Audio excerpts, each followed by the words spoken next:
Kaget sih sebenarnya, tapi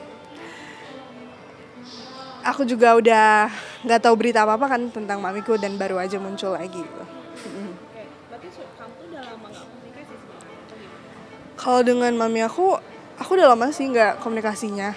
Kayak semenjak kasus itu. How am I feeling? Um, I mean it's life. I just gotta keep on going with my life and it's also my mom's life kan. Dan aku juga nggak ada hak apa-apa untuk nge-control hidupnya dia kan. Tapi yang aku harapkan sih yang penting suaminya yang baru bisa menjaga keluargaku dengan baik. Dan banyak sih yang bilang ke aku kayak ya udah sih itu hak dia kan gini. Iya emang apa ya, aku sebagai anak emang gak ada hak untuk apa ya, iya ngelarang atau memberi apa ya, approve untuk menikah atau menikah lagi gitu. Tapi menurut aku sih sebagai anak aku cukup apa ya, menurutku bisa untuk kasih opinion. Kalau untuk restu atau restu ya? Iya restu, iya oke. Bukan apa ya, haknya anak. Tapi kalau misalnya kasih suara ke mamiku boleh-boleh aja kan. Karena mau gimana pun suami yang mamiku menikah sekarang itu otomatis masuk dalam keluarga aku kan.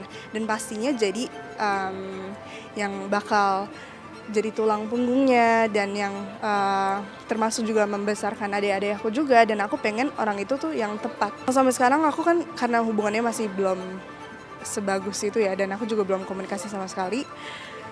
Jadi aku cuman cukup komunikasi sama kakakku doang sih. Iya.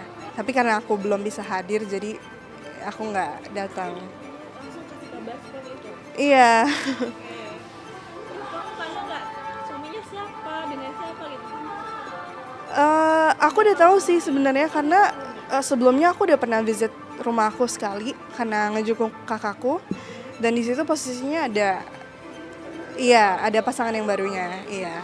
Tapi baru pertama kali ketemu doang itu dan satu-satunya. Kalau dalam personality wise sih aku kurang tahu ya, soalnya baru sekali doang ketemunya. Tapi yang aku lihat dari TikTok segala macam dan berita, aku lihat sih mamiku lebih bahagia ya sekarang, lebih bahagia, dan itu bagus dong, bagus. Dan sebenarnya aku kurang tahu sih orangnya gimana, mungkin dari kayak public media doang gitu ya. Orangnya baik sih, baik. Iya kelihatannya baik dan bisa bikin mamiku bahagia. Tapi selebihnya aku kurang tahu. Kalau pribadi aku sih, aku nggak terlalu pengen deket banget atau enggak juga ya. Itu kan kembalikan kepada Michelle-nya. Kayak maunya aku sih ya aku rangkul semuanya dari Reza. Sayang lah dia sama Michelle. Yang lainnya kalau bisa Michelle nih, aku cuma titip pesan. Kalau bisa jangan jauhin mami gitu. Pulang ke rumah. Sering deket sama mami. Jangan tidur rumah teman. Sering sharing. Jadikan mami teman hidup, teman curhat, apapun gimana pun tetap musuh. Orang tua salah pun benernya kita harus berbakti sama orang tua. Itu. Oh enggak, ini aku menyampaikan sesuatu aja di wawancara. Iya gitu. Ada kendala juga, dia nggak bisa ngomong Indonesia karena misalnya bahasa Inggris. Dia kan nggak ngerti bahasa Inggris. Di situ juga jadi kendala. Itu satu, ya kedua juga aku nggak pernah komunikasi. Ketemu doang. Iya, cuma ketemu doang, papasan, salaman waktu sekali. Nggak ada percakapan ngobrol, nggak ada. Ya kata-katanya kalau misalnya kan kalau di kamera manis, cuma kalau sama aku ketus ngomongnya, aku sering nangis, Misha tuh sering nggak sopan. Aku nggak mau cerita sini, aku nggak mau nangis di sini.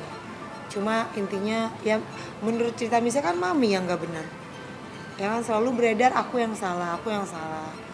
Jadi ya gimana ya, sejak kejadian yang masalah kemarin itu, Michelle terjadi tragedi di Michelle ya. Salah siapa dong? Ya maksudnya aku bukan Tuhan yang bisa jaga anakku 24 jam. Lagian aku juga nggak ada di lokasi. Aku juga bukan Tuhan. Ya sekarang mau cerai, aku nggak pernah niat menceraikan karena di agama Kristen dulu kan nggak boleh bercerai. Cuma kan sekarang aku juga udah capek dengan hubunganku juga udah nggak sehat sama mantan aku itu. Sebenarnya aku sayang agamaku, cuma aku salahnya ketemu kamu. Jadi kamu yang salah dari semua ini. Kalau keluarganya Arya banyak yang setuju karena biasanya lihat di TV, sekarang jadi adik ipar. Sayang sama aku karena aku kan orangnya sederhana gitu. Aku sayang sama keluarga, sayang banget. Mamanya tuh aku ciumin tiap hari, anaknya. Mereka nggak nyangka kalau aku sebaik itu, tapi keluarga yang lain, aku nggak bilang keluargaku dukung, main nikah juga pada datang.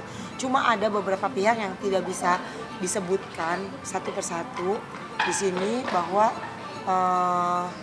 adalah yang mencibir, yang membuat aku sering nangis setiap malam. Kok memandang Arya kok gitu, kayak jijik, kayak ngomongnya tuh sakit loh. Arya kan juga makan nasi. Ya Arya juga punya pendapatan loh, gini-gini juga. Gini-gini tuh apa juga aku juga gak ngerti. Makanya kita kebanyakan denger orang katanya tukang singkong ini, tukang singkong juga punya omset. Ya intinya nggak ada lah kita memandang orang dari harta, dari uang. Cuma Arya sekarang juga, dia juga lucunya dia baru tahu kalau dia tuh punya pekerjaan yang belum digali uangnya agak banyak. Itu dia kenal aku baru dia tahu, oh ternyata pekerjaan yang ini ternyata uangnya bisa banyak. Nah itu juga mukjizat, dia ketemu aku, tiba-tiba dia dapat kerjaan yang uangnya banyak. Udah ketemu, cuma dia mukanya kagak enak sama Arya. Dia tuh gini cerita, dia tuh sering cemburuin aku. Gara-gara itu dia tuh pengen tahu tuh aku tuh sayang, maksudnya dia tuh masih nggak percaya kalau aku tuh sayang. Jadi dia suka bikin ngujinya tuh, dia ngerayu cewek, aku marah nggak gitu, aku marah, aku banting surat nikah di sini, aku pokoknya marah lu bener-bener sampai baju kayak mau disobek gitu pokoknya. Tapi dianya malah digituin, malahan galakan dia kayak yaudah lah pokoknya kalau kamu perpanjang masalah kecil kamu pergi aja lah gitu. Malah dia yang kesana, ya aku tarik lah bajunya kayak gitu. Jadi kadang-kadang aku mikirnya kok di cowok apa nggak sayang sih gitu. Tapi mungkin dia kayak kadang-kadang aku mikir dia tuh kayak minder, campur udah tau lah kalau lu mau putusin gue putusin deh gitu. Jadi kayak gitu dan juga memang harga dirinya juga tinggi juga, kayak belum sadar kalau dia tuh suami aku gitu. Jadi kayak star syndrome masih ada. Gimana sih, baru pertama jadi artis mungkin bingung kali ya pakai gimana, sering bengong, jadi sering kayak orang gagu. Tapi enggak, dia tuh jenius banget orangnya pintar. Jadi aku tuh orangnya manja, jadi tuh aku orangnya harus deketan gitu. Ini juga kan sebenarnya Arya bilang nggak usah ditemenin gitu. Jadi banyak lah perbedaan aku sama Arya, tapi kadang-kadang aku juga kayak bisa gak ya gitu sama dia gitu, tapi dibisa-bisain aja lah gitu. Karena aku cinta banget sih sama dia gitu. Dia juga cinta banget sama aku. Jadi kalau misalnya di kasur kita suka cerita, lu bohongan ya sayang sama gua. Kita tuh berdua sampai nangis, sampai enggak ada setting-settingan lah gitu-gitu. Jadi makanya kita saling cinta banget berdua gitu. Cuma yang satu orang biasa, yang satu kita pakai AC, naik mobil Alphard, ya maksudnya udah biasa lah gitu. Makanya aku nemenin kesini juga, aku nemenin dia cari uang juga. Kadang-kadang aku bawa lala, bawa sepeda apa. Karena kita juga udah bosan, jadi orang kaya juga udah bosan, apa juga udah bosan, semua juga udah pernah. Ya jadi apa ya? Kita cuma ngejar, kan kita kan mati bentar lagi gitu. Jadi kita kayak gini nongkrong di losbak kayak gini, kadang sama suster-suster ikut. Jadi ya aku nggak bilang aku orang kaya, cuma ya tapi kita kayak nikmatin aja hidup kita gitu. Ya kita kan di TikTok gitu, terus kita main PK, terus di PK itu kan random, ada siapa aja gitu yang di PK. Nah itu aku undang. Tapi sebelum itu Arya juga udah lihat, oh Pinkan cantik lah, nyari-nari gitu kan. Terus tapi kan dia nggak berani ngomong sama aku karena aku followernya juga banyak, kita sama-sama banyak, sama-sama jagoan di TikTok. Nah terus aku undang dia, anak baru kan, terus anaknya dulu kan rambutnya panjang kayak oncik gitu, terus hitam cupu, nggak kayak sekarang gitu. Sekarang lebih bersih. Terus aku undang PK, terus aku main sama dia. Terus aku kepoin VT-nya, ternyata dia ayah dari seorang anak yang bertanggung jawab, hidupnya sederhana, dan dia rajin kerja gitu. Pokoknya ini nih cowok yang gue suka banget nih kayak begini. Ya tentu saja ada persiapan menuju untuk sidang besok ya, ada lah gitu.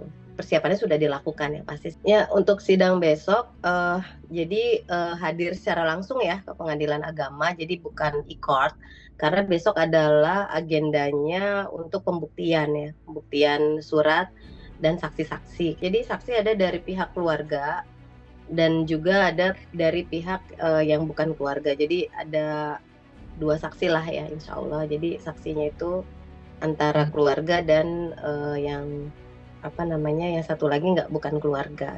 Yang dituntut oleh Mbak Iris kan pertama perceraian, terus kemudian pengasuhan anak ya. Ini terlepas dari tidak ada konflik sih kalau terkait pengasuhan anak ya. Terus kemudian yang ketiga yaitu penetapan nafkah anak. Jadi hanya 3 itu saja ya yang dituntut di dalam gugatan perceraian ini.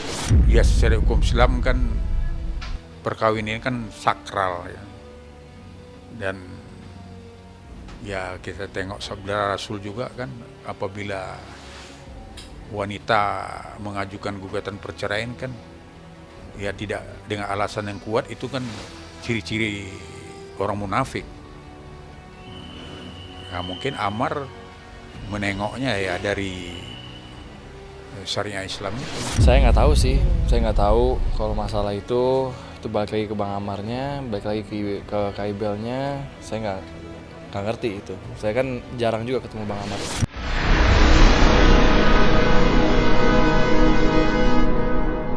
Jadi jangan lupa untuk subscribe Cumi Cumi. Ditekan ya tombol lonceng merahnya.